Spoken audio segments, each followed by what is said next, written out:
Bienvenue dans un nouvel épisode du journal de Nancy où je vais vous partager ce que je ressens en ce moment après 6 mois au Panama et 5 mois dans notre petit village de pêche où nous avons emménagé au mois de juin dernier.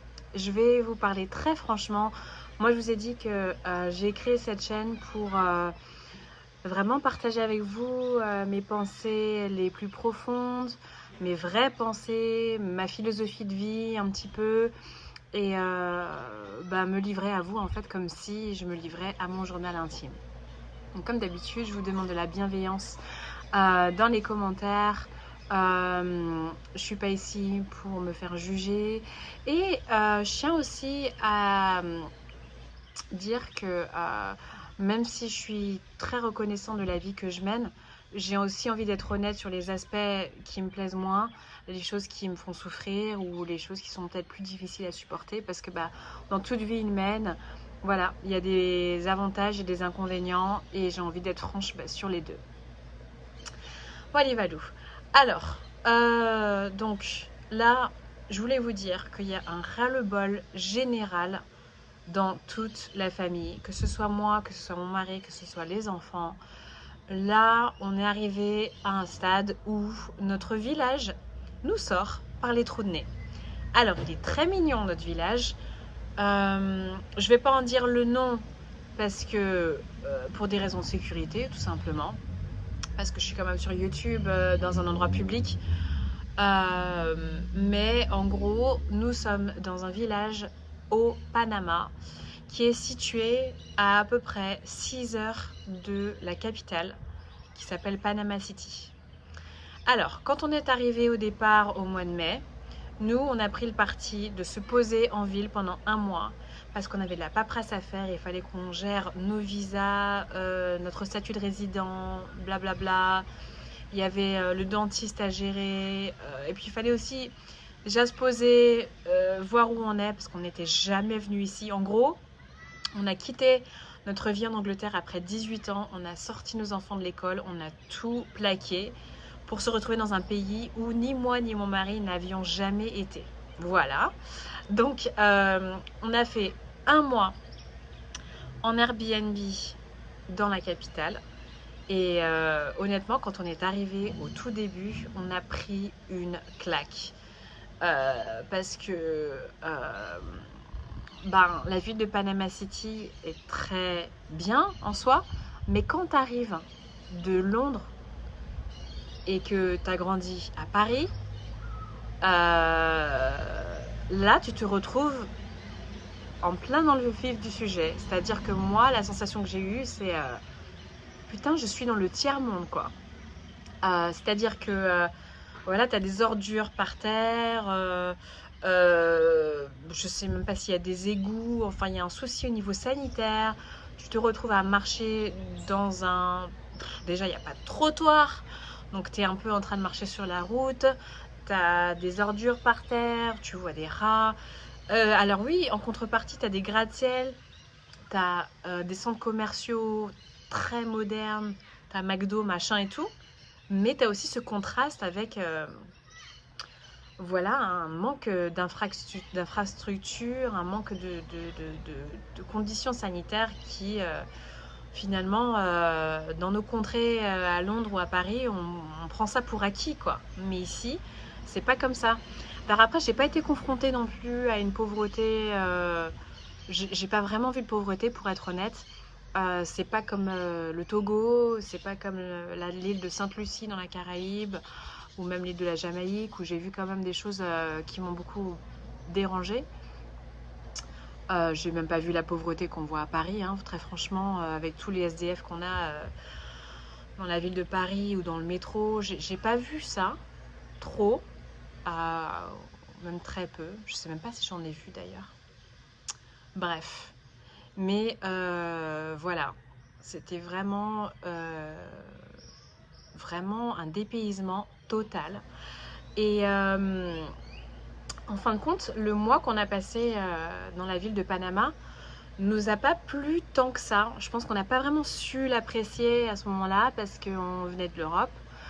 et que ben, c'est une ville chaude, il y fait très chaud parce que ben, c'est-à-dire qu'il y a l'océan, hein, c'est au bord de l'océan, mais tu ressens pas cette brise qu'on peut ressentir ici dans notre village où on est vraiment au bord de mer. Tu n'as pas vraiment cette brise parce qu'il y a beaucoup de bâtiments, il y a beaucoup de constructions, il y a beaucoup de monde. Ça va encore parce que les bus sont climatisés, les centres commerciaux sont climatisés, tout ça, donc ça va. Mais c'est vrai que voilà, on a trouvé ça très bruyant et un peu sale, honnêtement. Donc voilà, ça c'était notre premier mois à Panama City et on n'avait qu'une envie en fait, c'était de se barrer et d'aller à la campagne. Voilà, on s'était dit nous, ce qu'on veut, c'est la campagne. On veut prendre du bon air, être dans la nature. On veut faire du surf, on veut être en bord de mer, on veut profiter de l'océan, on veut aller à la plage tous les jours. Et ça, c'était vraiment le rêve qu'on avait et qu'on a accompli. Donc, en conduisant le long de la côte pacifique, on a découvert plein de jolis petits villages, des petites villes, et un notamment dont on est tombé amoureux, où on a choisi de venir vivre. Et donc, on est arrivé dans ce village mi-juin, et donc là, ça fait 5 mois qu'on y est. Et on est passé par plusieurs phases. Et je pense que dans la vie, il y a un petit peu ce truc de... c'est un peu en dents de scie, j'ai l'impression. C'est-à-dire que bah, au début, tu as la phase lune de miel, où tout est beau, tout nouveau, tu kiffes. Après, ça redescend. Tu te trouves confronté à la réalité en fait de ton choix, avec tout ce que ça engendre. Et ben, tu kiffes beaucoup moins en fait.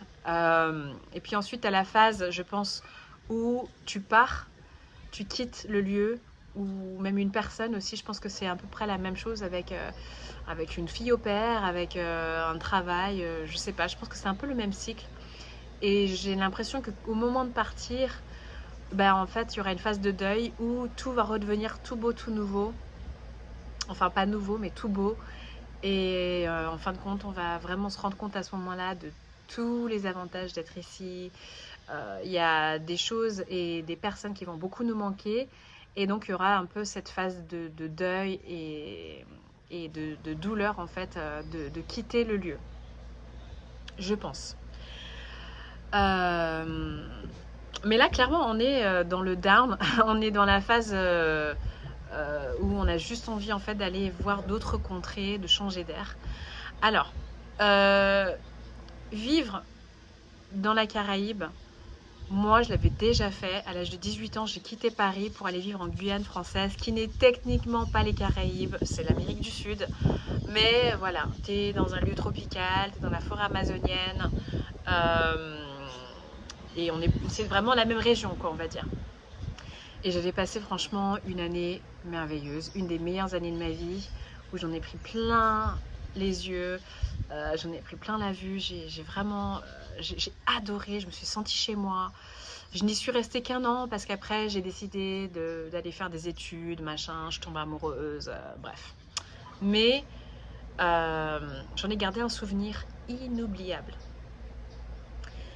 Et en arrivant ici, moi je pensais revivre un peu la même chose. J'avais un peu cette recherche de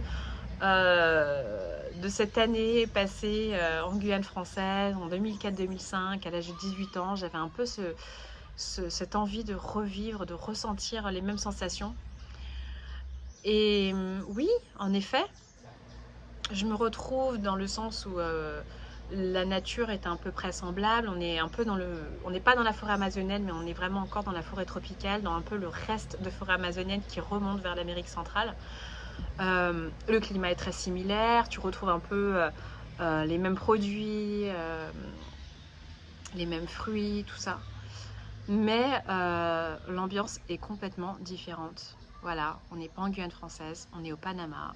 C'est un pays qui a été colonisé par les Espagnols et ensuite par la Colombie et ensuite par les États-Unis.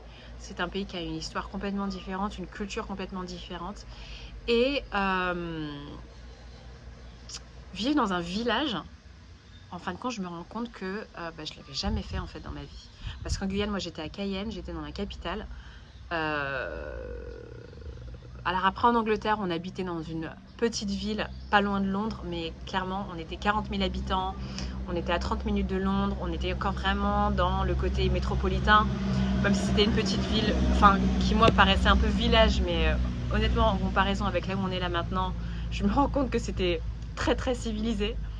Là on est dans un village de 2000 habitants, d'accord? En 2000 habitants, ça veut dire quoi? Ça veut dire que tu te retrouves dans mon épisode préféré de Dr. Queen, femme médecin, où bah, tu revois les mêmes personnages tous les jours. Voilà, on se connaît tous, toutes les têtes sont familières, tout le monde sait où on habite, on sait à peu près où les gens habitent aussi, voilà. Vraiment, t'es dans un endroit où il y a très très peu de monde et tout le monde se connaît. Ce qui ne m'a pas dérangé en soi, d'ailleurs j'apprécie même, ça fait un peu ce côté Far West, un peu ce côté Dr. Queen que moi j'aime beaucoup. Par contre, ce qui a commencé à être pesant pour moi, c'est le manque d'action. Voilà. Parce que ben, le surf, honnêtement, j'en ai pas fait. Mon mari en a fait, mes enfants en ont fait. Moi, j'ai fait un petit peu de bodyboarding vite fait. On a fait beaucoup de plages, on a fait beaucoup d'océans, tout ça, mais je sais pas, je m'en suis un peu lassée. Après le surf, bon bah voilà, c'est un peu compliqué avec Océane, bien souvent.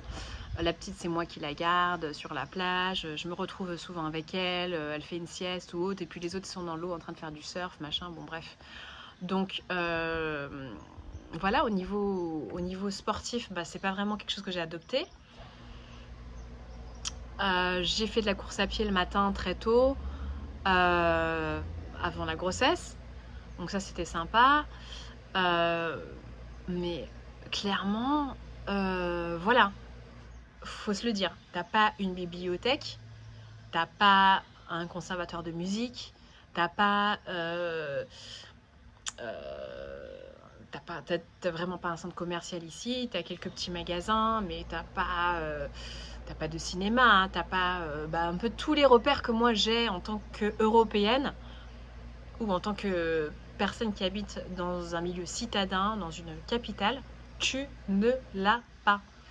Donc là, euh, clairement, si tu vas pas à la plage, ben, il n'y a rien, en fait. Et moi, j'aime la plage. C'est magnifique, la plage. Il y a beaucoup de gens là qui m'écoutent, qui sont peut-être en Europe, qui rêveraient d'être ici. Mais ce qui se passe, en fait, en réalité, c'est que quand tu vis au bord de mer et que tu vas à la plage tout le temps, eh ben, tu t'en lasses. Voilà. Et je pense que ça aussi, ça fait partie un peu de notre nature d'être humain, notre nature humaine, c'est que ben, tu veux quelque chose très très fort et puis une fois que tu l'obtiens, ben, t'en veux plus. Voilà, en tout cas, moi j'ai souvent eu tendance à faire ça dans ma vie et je trouve ça très rigolo parce que je travaille très dur pour atteindre mes objectifs et une fois que je les ai atteints, je passe à autre chose, quoi. Bref. Donc voilà. Il y a un autre truc aussi qui se passe, c'est que si tu es ici, dans ce village, et que tu as un budget qui te permet de voyager énormément, c'est-à-dire prendre un avion pour aller faire un petit tour en Colombie, prendre un avion pour aller aux States, voilà, ou ne serait-ce que faire pas mal de petites vacances dans d'autres régions du pays, ouais, là c'est vivable. Et d'ailleurs, il y a beaucoup d'étrangers qui sont ici dans ce village-là, qui vivent de cette manière-là. Sauf que nous, notre budget est limité. Ce qui fait qu'on a fait des belles sorties, hein. On a été dans des cascades, on a été voir des endroits magnifiques, on a fait des choses super cool, on a fait du surf, ce qui n'est pas donné, on a visité des fermes, on a fait beaucoup de trucs très sympathiques, mais on n'a pas forcément eu le budget pour se dire allez, on va au Mexique une semaine, voilà, on n'a pas eu ça. Et là, ce qui nous a vraiment affecté au niveau financier, c'est la bagnole, parce qu'on a acheté une voiture d'occasion qui nous a causé beaucoup de problèmes. Alors on savait dans quoi on s'embarquait. On a acheté une 4x4 Honda Pilot qu'on adore, mais qui allait avoir besoin de beaucoup de réparations, et ça on savait. Donc tous les mois on s'y est appliqué et on a fait les réparations au fur et à mesure, certaines grosses, certaines moins grosses, et vraiment ça a été un gros investissement de notre part, et qui a fait que beaucoup de notre argent est passé dans la caisse, dans la bagnole, ce qui est très bien parce que c'est cette voiture là qui nous permet de faire nos sorties, c'est cette voiture là qui va nous permettre éventuellement d'aller jusqu'aux États-Unis, puisqu'on a pour projet de faire un très très grand voyage avec cette voiture. Donc c'est bien en soi, mais sauf que là, on a souvent eu la sensation d'être coincé dans le village. Soit qu'il n'y a rien à faire, soit qu'on n'a pas les thunes, clairement, pour partir en vacances. Donc, on est là, quoi. Alors, c'est vrai que ce qui est sympa, c'est que quand tu t'ennuies, tu développes d'autres sens d'intérêt. Donc on a fait beaucoup de pâtisserie. On a même appris à faire du pain. Il y a une voisine qui nous a montré un peu comment faire du pain. Elle est vraiment boulangère dans l'âme. Elle nous a montré plein de trucs. On s'est éclaté. J'ai mes deux grandes qui se sont mis à faire beaucoup de gâteaux, tout ça. Donc ça c'est cool, on a vraiment acquis une nouvelle compétence, j'ai envie de dire. On a aussi passé beaucoup plus de temps en famille, ça c'est sûr. Je me suis jamais sentie aussi proche de ma famille. C'est vrai que là on est les uns sur les autres, mais on est bien en famille. On a le temps de se parler, on a le temps de temps en temps de se regarder un petit film, partager des choses, se raconter des histoires, ouais. Je passe beaucoup de temps avec mon bébé, Océane. Donc c'est vrai que du temps, il y en a. Ça, c'est sûr, du temps, il y en a. Et je pensais pas que je pourrais m'ennuyer, parce que moi, je suis quelqu'un de très, très, très actif. J'ai toujours quelque chose à faire. Moi, en Angleterre, c'était toujours... allez les enfants, on y va, nanani, nanana, je suis à droite, je suis à gauche, je vais voir les copines, nanana, allez, on va faire à manger, nanani, nanana. J'étais vraiment toujours en train de faire un truc. Et je m'en plaignais d'ailleurs du fait que j'aimerais bien m'ennuyer. Je disais que j'aimerais bien avoir plus de temps dans ma vie. Alors là, pour le coup, le temps, je l'ai. Et du coup, du fait de la chaleur, j'ai pas forcément eu la motivation de faire des projets. J'ai pas forcément eu la motivation de... voilà, des trucs simples. C'est vrai qu'après l'après-midi, dans la chaleur écrasante, honnêtement, t'as envie de rien.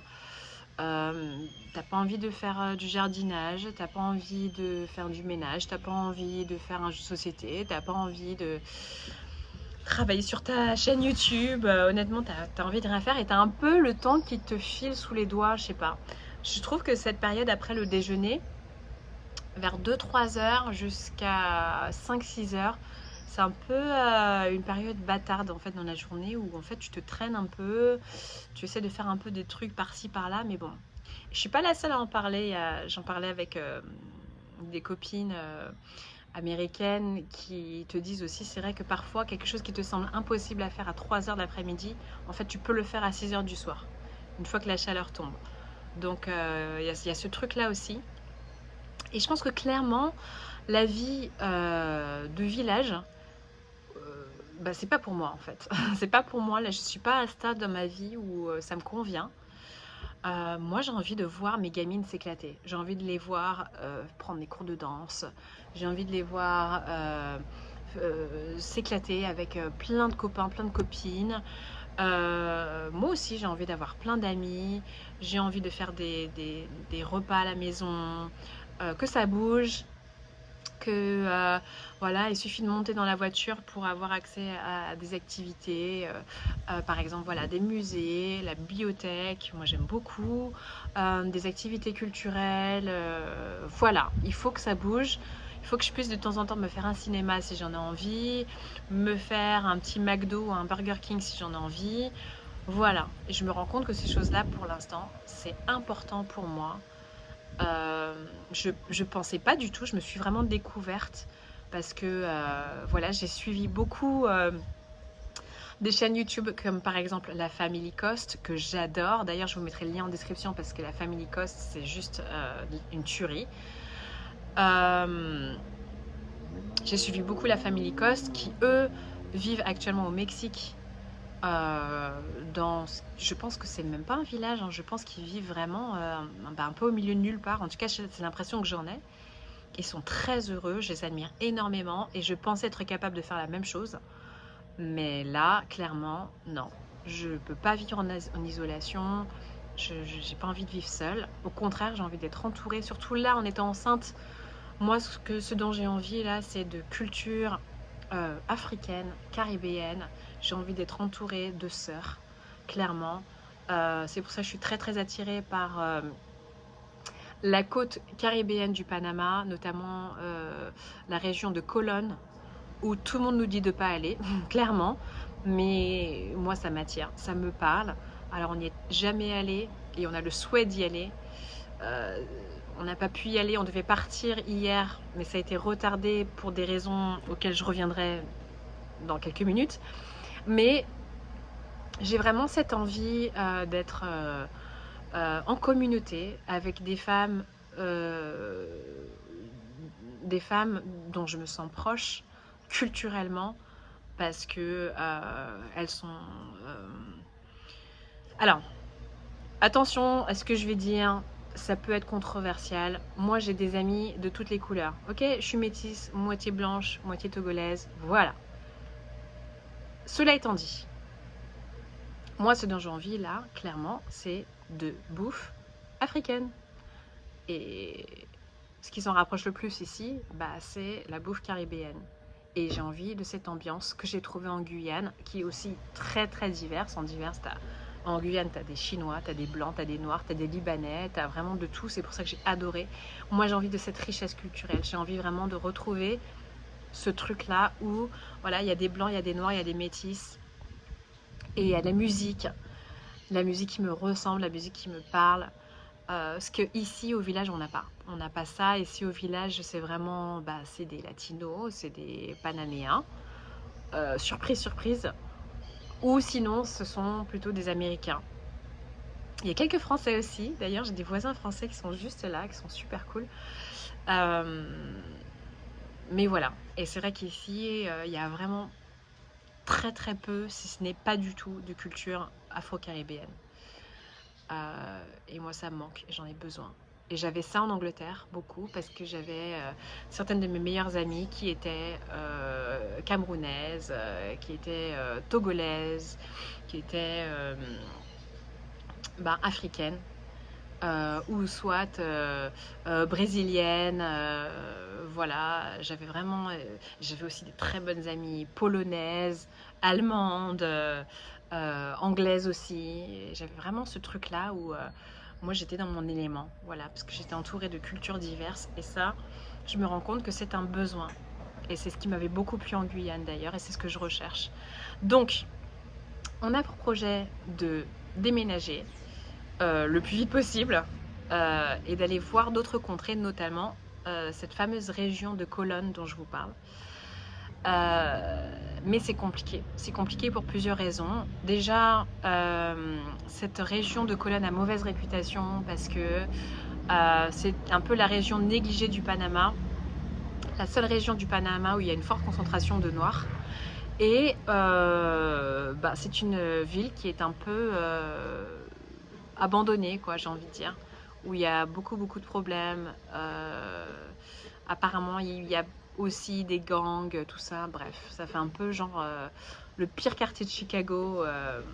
Bon, c'est ce qu'on nous en a raconté. Par contre, en discutant avec des gens qui habitent là-bas, j'ai une ancienne cliente, par exemple, qui habite là-bas, avec laquelle je converse beaucoup, qui me dit, ouais, alors, Colón, c'est pas une ville parfaite, mais des villes parfaites, il n'y en a pas.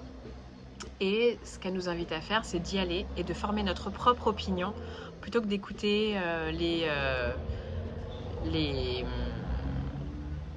ragots, en fait. parce qu'il y a plein de gens qui vivent là-bas, il y a des étrangers qui vivent là-bas aussi et qui s'en portent très bien. Et moi, je pense que ça peut nous plaire.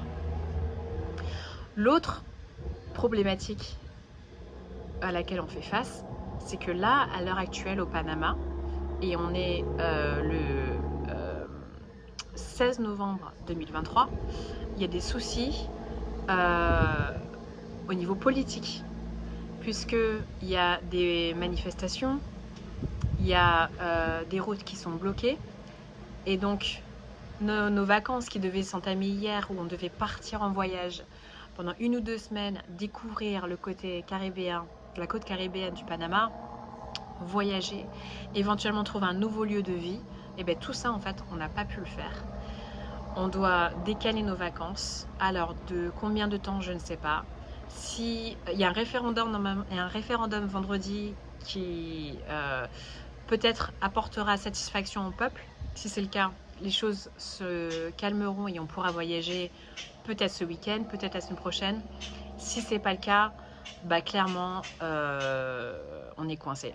On est coincé parce qu'on va pas prendre le risque d'aller emmener notre famille dans des problèmes ou dans des émeutes ou autre, ça c'est hors de question. Donc du coup, jusqu'à ce que les choses se calment, on est là. Et j'espère au moins qu'on pourra voyager, si c'est pas fin novembre, début décembre, et qu'on puisse très vite s'attacher à un nouveau lieu et le découvrir. Alors c'est marrant parce que je sais très bien, je pense que voilà, c'est vrai qu'avec l'âge, là je vais sur mes 38 ans, on commence à avoir un peu plus de maturité, on commence à connaître un peu plus nous-mêmes en fait, notre nature humaine. Et donc je me dis, bah là, t'as le truc où voilà, le village où je suis, j'ai plus envie d'y être, je m'ennuie. Et puis là-bas, dans cette autre contrée, ce sera beaucoup mieux. Et il y aura une bibliothèque, et il y aura Burger King, et il y aura tout ça. Il y aura des activités. C'est vrai que tu as tendance à idéaliser un peu cet endroit futur. Et puis en fin de compte, voilà, tu vas te retrouver là-bas et tu vas te confronter à la réalité de là-bas. Et ce sera pas tout rose. Il y aura d'autres problèmes là-bas, il y aura d'autres inconvénients. Mais je m'en fous. Franchement, là, mon mari et moi, on n'est pas dans l'optique d'être sédentaire. On n'est pas dans l'optique de trouver the lieu où tout est beau, tout est parfait et on va rester pendant 40 ans. Non, pas du tout. Au contraire, là, l'objectif, c'est de voyager, de voir du pays. Donc là, je pense que après ce village-là, on va se faire une autre contrée dans le pays de Panama même. Et je pense qu'assez rapidement, certainement après la naissance du bébé, on va commencer à voir d'autres contrées, des pays plus lointains, avec ce projet effectivement de voyager dans toute l'Amérique centrale et peut-être jusqu'à l'Amérique du Nord. Donc voilà. Là, le but, c'est vraiment pas de trouver un lieu où se poser, c'est au contraire de bouger et de déménager souvent et d'être nomade. Et nos enfants en ont très envie aussi, surtout ma grande. Ma petite Maya, bon, alors elle aime pas trop le changement, elle a un petit peu de mal avec ça, mais elle suit très bien, elle s'adapte très très bien. D'ailleurs, elle est à l'école ici, elle parle très bien l'espagnol, enfin elle est géniale. Mais ça, je vous en parlerai dans une autre vidéo, un peu du ressenti des enfants et de leur expérience à eux. Mais pour l'instant, voilà, je voulais partager avec vous un peu cette phase dans laquelle on est, ce que je ressens. Et là, clairement, c'est de l'impatience. Voilà, je suis impatiente de découvrir d'autres régions de Panama, de découvrir plus de moi-même, de ce qui me convient, de ce qui me convient pas à l'heure actuelle. Et je sais que ça change, hein. Il y a plusieurs saisons dans la vie, il y a plusieurs phases dans la vie d'une femme. Mais voilà où j'en suis pour l'instant. Voilà. Dites-moi un peu ce que vous en pensez. Je ne sais pas si vous avez eu l'expérience de vivre dans un petit village ou si vous vivez en ville. Voilà, donnez-moi un peu vos ressentis, vos réactions.